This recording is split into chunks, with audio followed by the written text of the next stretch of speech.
हाँ जी, की हाल है? ठीक हो? मैं ठीक हाँ, तुसी सुनाओ। जी जी जी, बिल्कुल।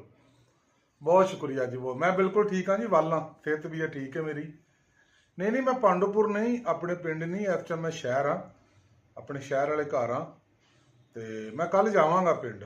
जी जी, सुरजीत सुरजीत सिंह साहब, हाँ जी, की हाल है तुहाडा? ठीक हो?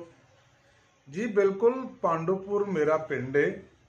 मैं उत्थे मेरा बचपन गुजरिया, मैं उत्थे रहा, मैं जानना सारिਆਂ ਨੂੰ। ਨਹੀਂ ਵੇਖੋ, ਅਸੀਂ ਦੇਖਿਆ ਤੇ ਨਹੀਂ, ਅਸੀਂ ਤੇ ਬਹੁਤ ਸਾਡੀ ਉਮਰ ਤੁਸੀਂ ਵੇਖ ਲਓ। ਹਾਂ, ਵੱਡਿਆਂ ਕੋਲੋਂ ਸੁਣਿਆ ਹੈ, ਸੁਣਿਆ ਵੱਡਿਆਂ ਕੋਲੋਂ। ਮੰਗਲ ਸਿੰਘ ਬਿਲਕੁਲ, ਹੀਰਾ ਸਿੰਘ ਬਿਲਕੁਲ ਸੁਣਿਆ ਜੀ। ਮੰਗਲ ਸਿੰਘ ਦੇ ਘਰ ਦਾ ਵੀ ਮੈਨੂੰ ਪਤਾ ਹੈ, ਹੀਰਾ ਸਿੰਘ ਦੇ ਘਰ ਦਾ ਵੀ ਮੈਨੂੰ ਪਤਾ ਹੈ, ਬੁੱਟਰ ਸਨ। ਠੀਕ ਹੈ।